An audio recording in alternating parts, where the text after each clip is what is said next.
ଗୋଟିଏ ଦିନ ପିଙ୍କି ଚଢ଼େଇ ଜଙ୍ଗଲରେ ଖାଦ୍ୟ ଖୋଜୁଥିଲା। ଏତେ ସମୟ ହେଲା ଜଙ୍ଗଲରେ ବୁଲୁଛି, କିନ୍ତୁ କୋଉଠି ବି ଖାଦ୍ୟ ମିଳୁନି। ମୋତେ ବହୁତ ଜୋରେ ଭୋକ ବି ଲାଗିଲାଣି। ଏବେ ମୁଁ କ'ଣ କରିବି? ଏମିତି ପିଙ୍କି ଚଢ଼େଇ ବସିକି ଭାବୁଥିଲା।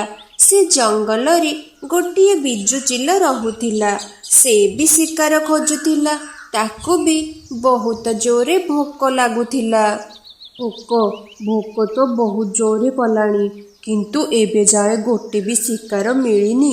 ପକ୍ଷୀମାନେ ତ ମୋତେ ଦେଖିକି ତ ସେଠୁ ପଳଉଛନ୍ତି। କେମିତି ଶିକାର କରିବି କିଛି ବୁଝିପାରୁନି। ସେତିକିବେଳେ ବିଜୁଚିଲ ପିଙ୍କି ଚଢ଼େଇକୁ ତଳେ ବସିଥିବାର ଦେଖେ। ଆରେ ବା, ମୋତେ ତ ଶିକାର ମିଳିଗଲା। ଏ ଚଢ଼େଇ ତ ତଳେ ବସିଛି। ୟାକୁ ଧରିବା ବହୁତ ସହଜ, ଆଉ ଆର ମାଂସ ବି ବହୁତ ସ୍ୱାଦିଷ୍ଟ ଥିବ। ଖାଇକି ପୁରା ମଜା ଆସିଯିବ। ଏତିକିବେଳେ ପିଙ୍କି ଚଢ଼େଇ ବିଜୁଚିଲକୁ ତା ଆଡ଼କୁ ଆସୁଥିବାର ଦେଖିଦିଏ। ସେ ବହୁତ ଡରିଯାଏ। ଆରେ, ମୁଁ କ'ଣ ଖାଇବା ଖୋଜୁଛି? ଏ ବିଜୁଚିଲ ତ ମୋତେ ଖାଇବାକୁ ଆସିଲାଣି।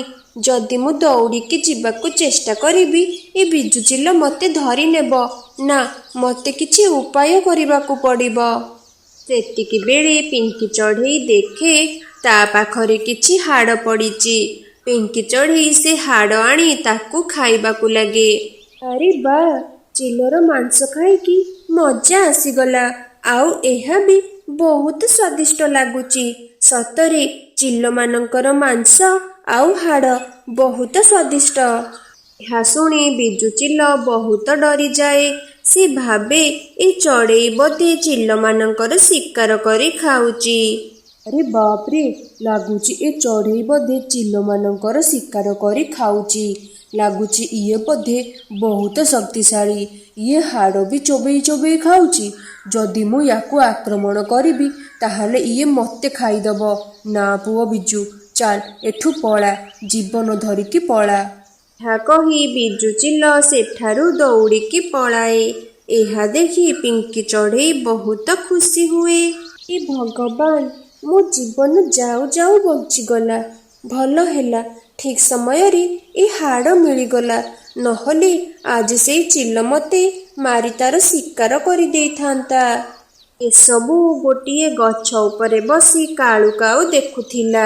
କାଳୁ କାଉ ପିଙ୍କି ଚଢ଼େଇକୁ ସବୁବେଳେ ହଇରାଣ କରୁଥିଲା। ଏ ପିଙ୍କି କି ମୁଣ୍ଡ ପାଇଛି? ଇଏ ତ ବିଜୁଚିଲକୁ ବି ବୋକା ବନେଇ ଦେଲା।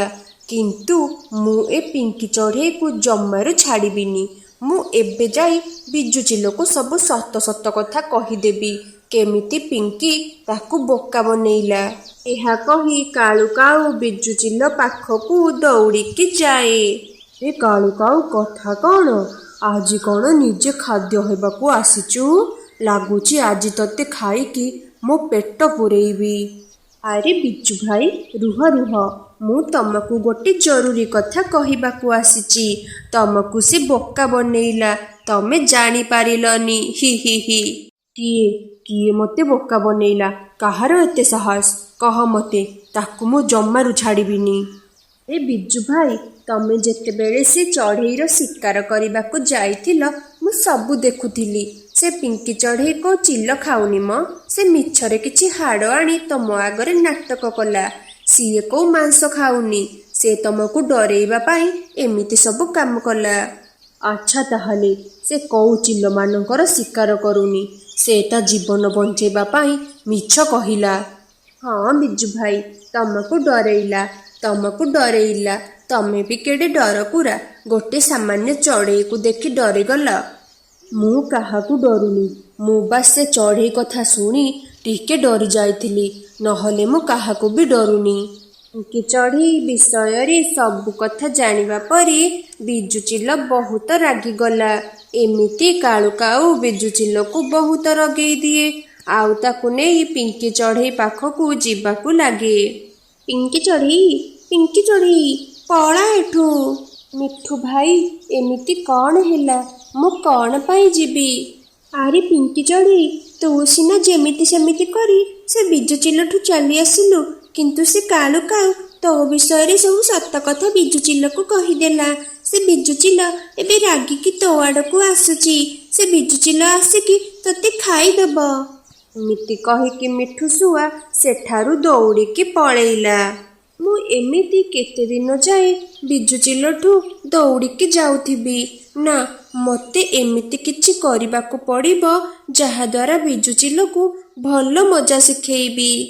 ପିଙ୍କି ଚଢ଼େଇ ଦେଖେ ବିଜୁଚିଲ ତା ଆଡ଼କୁ ଆସୁଛି। ସେ ସିଧା ଆରପଟକୁ ମୁହଁ କରିଦିଏ ଆଉ କହିବାକୁ ଲାଗେ, ସେ କାଳୁ କାଉ କେଡ଼େ ଅଳସୁଆ। କେତେବେଳୁ କହିଲିଣି ଯା ସେ ବିଜୁଚିଲକୁ ବୋକା ବନେଇକି ଆସିବୁ। ସେ ଏବେ ଯାଏ ଆସିନି। ମୋତେ କେତେ ଜୋରେ ଭୋକ ଲାଗିଲାଣି। ବିଜୁକୁ କେତେବେଳେ ନେଇକି ଆସିବ କେଜାଣି, ଆଉ ମୁଁ ତାକୁ ମଜା କରିକି ଖାଇବି। ବିଜୁଚିଲ ଆଉ କାଳୁ କାଉ ତାର ପଛପଟେ ଠିଆ ହୋଇଥିଲେ।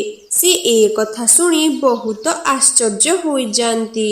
ତାହେଲେ ଏ କାଳୁ କାଉ ମୋତେ ଧୋକା ଦେଲା। ଇଏ ମୋତେ ବୋକା ବନେଇ ଏ ପିଙ୍କି ଚଢ଼େଇ ପାଖକୁ ନେଇକି ଆସିଛି। ସେଥିପାଇଁ ଏତେ ମିଠା ମିଠା କଥା କହୁଥିଲା। ବିଜୁଚିଲ ବହୁତ ଡରିଯାଏ ଆଉ ତାକୁ କାଳୁ କାଉ ଉପରେ ବହୁତ ରାଗ ଲାଗେ। ହଇରେ କାଳୁ କାଉ, ଧୋକେବାଦ, ତୁ ମୋତେ ମାରିବାକୁ ଆଣିକି ଆସିଛୁ। ତତେ ମୁଁ ଜମାରୁ ଛାଡ଼ିବିନି। ଏ ବିଜୁ ଭାଇ, ତମେ ଭୁଲ ବୁଝୁଛ। ଏ ପିଙ୍କି ଚଢ଼େଇ ମିଛ କହୁଛି। ମୁଁ ତମକୁ ଧୋକା ଦେଇନି। ବିଜୁଚିଲ କିଛି ବି ଶୁଣେ ନାହିଁ ଆଉ ସେ କାଳୁ କାଉକୁ ଧରି ଖାଇବାକୁ ନେଇକି ଯାଏ। ଏମିତି କରିବ ସେମିତି ପାଇବ। କାଳୁ କାଉ ମୋତେ ଜାଲରେ ପକେଇବାକୁ ଆସିଥିଲା ଆଉ ନିଜେ ଫସିଗଲା। ଖରାପ କାମର ଖରାପ ଫଳ ମିଳିଥାଏ। ଏମିତି ପିଙ୍କି ଚଢ଼େଇ ତା ବୁଦ୍ଧି ବଳରେ ନିଜ ଜୀବନ ବଞ୍ଚାଇ ଦିଏ। ଭାଇ ଭାଇ, ଜଲ୍ଦି ଏଠାକୁ ଆସ। ମାର ଦେହ ବହୁତ ଖରାପ। ମୁଁ ତାକୁ ନେଇକି ହସ୍ପିଟାଲ ଆସିଛି। ତମେ ଜଲ୍ଦି ଆସ। ଆରେ ଆରେ ଭଉଣୀ, ଇଏ ତୁ କ'ଣ କହୁଛୁ? ଅଚାନକ ମାକୁ କ'ଣ ହୋଇଗଲା? ଭାଇ, ମୁଁ କିଛି ବି ଜାଣିନି। ଅଚାନକ ମା ବେହୋସ ହୋଇଗଲା, କିନ୍ତୁ ଏବେ ଯାଏ ତାର ହୋସ ଆସିନି। ତମେ ଜଲ୍ଦି ଆସ। ତୁ ଚିନ୍ତା କରନି ଭଉଣୀ, ଆଉ କାନ୍ଦନା। କାନ୍ଦିବା ବନ୍ଦ କର। ମୁଁ ଶୀଘ୍ର ଆସୁଛି ତୋ ପାଖକୁ। ଜଲ୍ଦି ଯାଉଛି। ଏ ଖବର ଶୁଣି ପେଚା ଜମିଦାର ବହୁତ ଚିନ୍ତାରେ ପଡ଼ିଯାଏ। ସେ ଘରୁ ହିଁ ବାହାରୁଥିଲା। ସେତିକି ବେଳେ ତାର ଘରେ ଥିବା ସୁନା ବିସ୍କିଟ୍ କଥା ତାର ମନେ ପଡ଼ିଯାଏ। ଆରେ, ମୋ ସ୍ତ୍ରୀ ତ ତା ବାପ ଘରକୁ ଯାଇଛି। ଏ ଜଙ୍ଗଲରେ ତ ବହୁତ ଚୋରି ହେଉଛି। ମୋ ଘରେ ତ ଗୋଟିଏ ସୁନାର ବିସ୍କିଟ୍ ଅଛି। ମୁଁ ତାକୁ ସେମିତି ଛାଡ଼ିକି ଯାଇପାରିବିନି। ମୋତେ କିଛି ଗୋଟେ କରିବାକୁ ପଡ଼ିବ। ଏହା କହି ପେଚା ଜମିଦାର ତା ଆଲମାରୀ ଭିତରେ ଥିବା ସୁନା ବିସ୍କିଟ୍କୁ ବାହାରକୁ ଆଣେ। କ'ଣ କରିବି? ଏ ସୁନା ବିସ୍କିଟ୍କୁ କେମିତି ଛାଡ଼ିକି ଯିବି? ଘରେ ଏମିତି ଛାଡ଼ିକି ଯାଇପାରିବିନି। ମୋତେ ଜଲ୍ଦି ଜଲ୍ଦି ମା ପାଖକୁ ବି ଯିବାର ଅଛି। ମୋତେ ଏ ସୁନା ବିସ୍କିଟ୍କୁ କେଉଁଠି ଲୁଚାଇବାକୁ ପଡ଼ିବ। ସେ ଏମିତି ଭାବୁଥିବା ବେଳେ ତାର ନଜର ସାମ୍ନାରେ ଥିବା ନଡ଼ିଆ ଗଛ ଉପରେ ପଡ଼େ। ହଁ, ମିଳିଗଲା। ଉପାୟ ମିଳିଗଲା। ଯାଉଛି ଜଲ୍ଦି ଜଲ୍ଦି ଏ ସୁନା ବିସ୍କିଟ୍କୁ ଲୁଚେଇ ଦେବି ଆଉ ଜଲ୍ଦି ଜଲ୍ଦି ମୋ ମା ପାଖକୁ ଯିବି। ତାପରେ ସେ ନଡ଼ିଆ ଗଛ ପାଖକୁ ଯାଏ ଆଉ ଗୋଟେ ନଡ଼ିଆ ତୋଳି ନିଏ ଆଉ ତାକୁ ଘରକୁ ନେଇ ଆସେ ଆଉ ସେ ନଡ଼ିଆକୁ ମଝିରୁ କାଟିଦିଏ। ମୁଁ ଏ ନଡ଼ିଆ ଭିତରେ ମୋ ସୁନା ବିସ୍କିଟ୍କୁ ଲୁଚାଇ ଦେବି। କେହି କିଛି ବି ଜାଣିପାରିବେନି। ତାପରେ ପେଚା ଜମିଦାର ସେ ନଡ଼ିଆ ଭିତରେ ଥିବା ସୁନା ବିସ୍କିଟ୍କୁ ଲୁଚେଇ ଦିଏ ଆଉ ଫାଳ କରିଥିବା ଭାଗକୁ ଅଠା ଲଗେଇକି ଯୋଡ଼ି ଦିଏ। ଏବେ ମୁଁ ଆରାମସେ ଯିବି। ମୋ ମା ପାଖକୁ ଯିବି। ଆଉ କିଛି ଚିନ୍ତା ନାହିଁ। ତାପରେ ସେ ନଡ଼ିଆ ଦେହରେ ଅଠା ଲଗେଇ ନଡ଼ିଆ ଗଛରେ ଲଗାଇ ଦିଏ। ତାପରେ ସେ ତା ମା ପାଖକୁ ମେଡ଼ିକାଲ ଯିବାକୁ ଲାଗେ। ହେ ଭଗବାନ, କେମିତିକା ଭାଗ୍ୟ ପାଇଛି। ଏକରେ ତ ଗରିବ ଘର ଜନ୍ମ ହୋଇଛି ଆଉ ସ୍ତ୍ରୀ ବି ଏତେ ଖରାପ ପାଇଛି ଯେ ଯୋଉ ଯାଏ ରୋଜଗାର ନ କରିକି ପଇସା ନ ଆଣିବି ସେ ମୋତେ ଖାଇବାକୁ ଦବନି। ସେ ଏମିତି କହି ସେ ନଡ଼ିଆ ଗଛ ତଳେ ବସି କାନ୍ଦିବାକୁ ଲାଗେ ଆଜି ଜୋର ଜୋରେ ପବନ ହେଉଥିଲା। ସେତିକି ବେଳେ ସେ ନଡ଼ିଆ ଗଛରୁ ଗୋଟେ ନଡ଼ିଆ ଆସି କାଳୁର ମୁଣ୍ଡ ଉପରେ ପଡ଼ିଗଲା। ହେ ବୋଉଲୋ, ମରିଗଲି ଲୋ, ମରିଗଲି। ମୋ ମୁଣ୍ଡ ଫାଟିଗଲା ଲୋ। ଏ ନଡ଼ିଆଟା ମୋ ମୁଣ୍ଡ ଉପରେ ପଡ଼ିବାର ଥିଲା। କାଳୁ କାଉ ସେତିକି ବେଳେ ଦେଖେ ନଡ଼ିଆ ଭିତରେ କିଛି ଚମକୁଥିଲା। ଆରେ, ୟା ଭିତରେ ଚମକୁଥିବା ଜିନିଷ କ'ଣ? ଯେମିତି କୋଉ ସୁନା ଚମକେ ସେମିତି ଚମକୁଛି। କାଳୁ ସେ ନଡ଼ିଆକୁ ଖୋଲିକି ଦେଖେ, ଆଉ ତା ଭିତରୁ ସେ ସୁନା ବିସ୍କିଟକୁ ବାହାର କରିଦିଏ। ଆରେ ବା, ଇଏ ତ ଗୋଟେ ସୁନାର ବିସ୍କିଟ। କିନ୍ତୁ ଇଏ ନଡ଼ିଆ ଭିତରକୁ କେମିତି ଆସିଲା? ମୋର ତ ଏବେ ଲଟରି ଲାଗିଗଲା। ମୁଁ ଭଗବାନଙ୍କୁ ଯାହା ମାଗୁଥିଲି ଭଗବାନ ମୋତେ ସେଇଆ ଦେଇଦେଲେ। ଏହା କହି କାଳୁ କାଉ ଭାବିବାକୁ ଲାଗେ। କିନ୍ତୁ ସେ ଜାଣିନଥିଲା ଯେ ପେଚା ଜମିଦାର ନଡ଼ିଆ ଭିତରେ ସୁନା ବିସ୍କୁଟକୁ ଲୁଚାଇଥିଲା। କିନ୍ତୁ କାଳୁ କାଉ ତ ବହୁତ ବଡ଼ ମୂର୍ଖ ଥିଲା। ତା ମୁଣ୍ଡକୁ ମୂର୍ଖ ବୁଦ୍ଧି ହିଁ ଆସେ।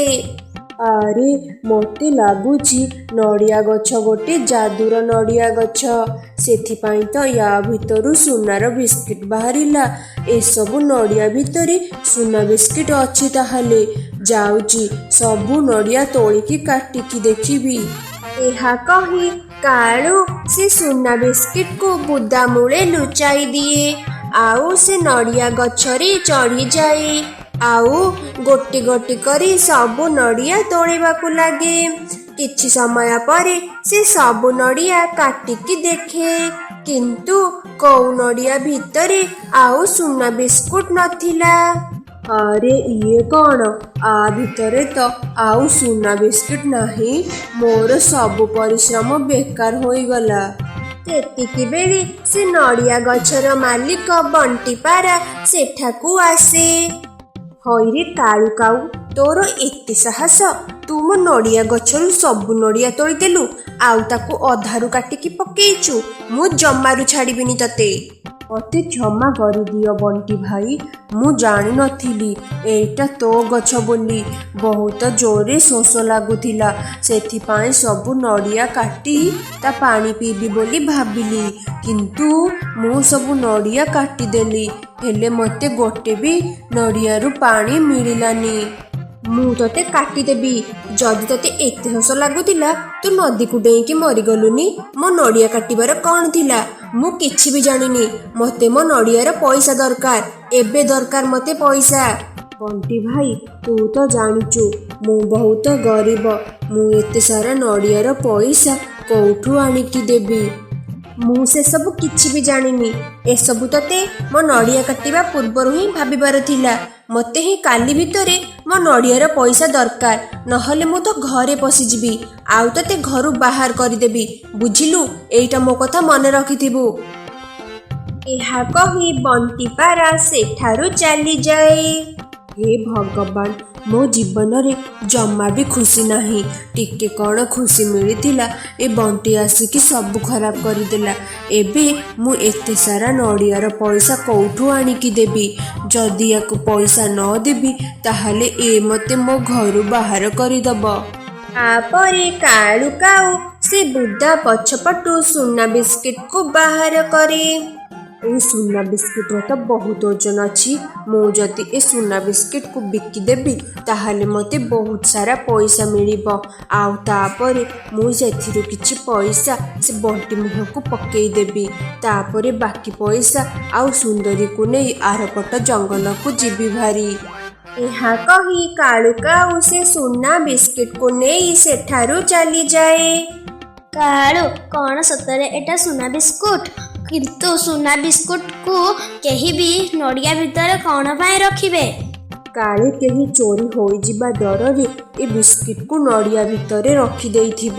ସେ ଯାହା ବି ହେଉ, ସେଥିରେ ଆମକୁ କ'ଣ ମିଳିବ? ଆମର ଖାଲି ପଇସା ଦରକାର। କିନ୍ତୁ କାଳୁ, ତମେ ଏବେ ଏ ସୁନା ବିସ୍କୁଟକୁ କ'ଣ କରିବ? ପ୍ରଥମେ ଏ ସୁନା ବିସ୍କିଟ୍କୁ ବିକିକି ଯାହା ପଇସା ହେବ ସେଥିରୁ କିଛି ପଇସା ସେ ବଣ୍ଟି ମୁହଁକୁ ଫୋପାଡ଼ିବି। ଆଉ ବାକି ପଇସା ନେଇ ଆମେ ତୋର ମୋର ଆରପଟ ଜଙ୍ଗଲକୁ ଚାଲିଯିବା ଆଉ ମଜା କରି ରହିବା। କାଳୁ, ଏ ସୁନା ବିସ୍କୁଟ ତ ବହୁତ ଦାମୀ ଲାଗୁଛି। ୟାକୁ କେବଳ ଆମ ଜଙ୍ଗଲରେ ପେଚା ଜମିଦାର ହିଁ କିଣିପାରିବେ। କିନ୍ତୁ ପେଚା ଜମିଦାର ଏବେ ଜଙ୍ଗଲରେ ନାହାନ୍ତି, ସେ ଏବେ ବାହାରକୁ ଯାଇଛନ୍ତି। ସେ ଆସିଲେ ତମେ ବିକିବ। ଏମିତି 2 ଦିନ ବିତିଯାଏ। 2 ଦିନ ପରେ ପେଚା ଜମିଦାର ନିଜ ଜଙ୍ଗଲକୁ ଆସିଯାଏ। ଆରେ ଇଏ କ'ଣ? ଏ ନଡ଼ିଆ ଗଛର ଅବସ୍ଥା କିଏ ଏମିତି କଲା? ଏ ନଡ଼ିଆ ଗଛରେ ଯୋଉ ନଡ଼ିଆ ଥିଲା ମୁଁ ସେ ଭିତରେ ମୋ ସୁନା ବିସ୍କିଟ୍କୁ ଲୁଚେଇଥିଲି। ଏବେ ମୁଁ କ'ଣ କରିବି? ହେ ଭଗବାନ, ଇଏ କ'ଣ ହୋଇଗଲା? ମୋ ସୁନା ବିସ୍କିଟ୍ କିଏ ନେଇକି ଚାଲିଗଲା? ଏମିତି ପେଚା ଜମିଦାରର ବହୁତ ବଡ଼ କ୍ଷତି ହୋଇଗଲା। ଯିଏ ବି ମୋ ସୁନା ବିସ୍କିଟ୍ ନେଇଛି ମୁଁ ତାକୁ ଜମାରୁ ଛାଡ଼ିବିନି। ମୁଁ ତା ହାତ ଗୋଡ଼ ଭାଙ୍ଗିଦେବି। ସେତିକିବେଳେ କାଳୁ କାଉ ଉଡ଼ି ଉଡ଼ିକା ଜମିଦାର ପାଖକୁ ଆସେ। କିନ୍ତୁ ସେ ଜାଣିନଥିଲା ସେ ମାଡ଼ ଖାଇବାକୁ ଆସିଛି ବୋଲି। ପେଚା ଜମିଦାର, ମୁଁ ତମକୁ 2 ଦିନ ହେଲା ଖୋଜୁଥିଲି। ମୁଁ ତୁମକୁ ଗୋଟେ ଜିନିଷ ବିକିବାକୁ ଚାହୁଁଛି, ଯାହାକୁ ଦେଖି ତୁମେ ପୁରା ଖୁସି ହୋଇଯିବ। ଏମିତି ତୁ କ'ଣ ପାଇଗଲୁ? କ'ଣ କିଛି ଲଟେରୀ ଲାଗିଗଲା ନା କ'ଣ? ତାପରେ କାଳୁ କାଉ କପଡ଼ା ହଟାଏ ଆଉ ସେ ସୁନା ବିସ୍କିଟ୍କୁ ପେଚା ଜମିଦାରକୁ ଦେଖାଏ। ଇଏ ଦେଖ, ମୋ ପାଖରେ ଏ ସୁନା ବିସ୍କିଟ୍ ଅଛି। ଏ ବିସ୍କିଟ୍ ମୋ ମା ରଖିଥିଲା। ମୁଁ ଏ ସୁନା ବିସ୍କିଟ୍କୁ ବିକିବାକୁ ଚାହୁଁଛି ମାତ୍ର 50,000 ଟଙ୍କାରେ। ପେଚା ଜମିଦାର ସେ ସୁନା ବିସ୍କିଟ୍କୁ ଦେଖି ଚିହ୍ନିଗଲା, କାରଣ ଏଟା ତାର ସୁନା ବିସ୍କିଟ୍ ଥିଲା। ହଁ ହଁ, ମୁଁ ଏ ସୁନା ବିସ୍କିଟ୍ଟା ନିଶ୍ଚୟ ନେବି, କିନ୍ତୁ 50,000 ଟଙ୍କାରେ ନୁହେଁ। 50ଟା ବିଧା ଆଉ 50ଟା ଗୋଇଠାରେ ନେବି। ଆରେ ଆରେ, ଇଏ ତମେ କ'ଣ କହୁଛ? ମୁଁ କିଛି ବି ବୁଝିପାରୁନି। ଏହା କହି ପେଚା ଜମିଦାର କାଳୁ କାଉକୁ ଜୋର ଜୋରରେ ପିଟିବାକୁ ଲାଗେ ଆଉ ତା ସୁନା ବିସ୍କିଟ୍କୁ ନେଇ ସେଠାରୁ ଚାଲିଯାଏ।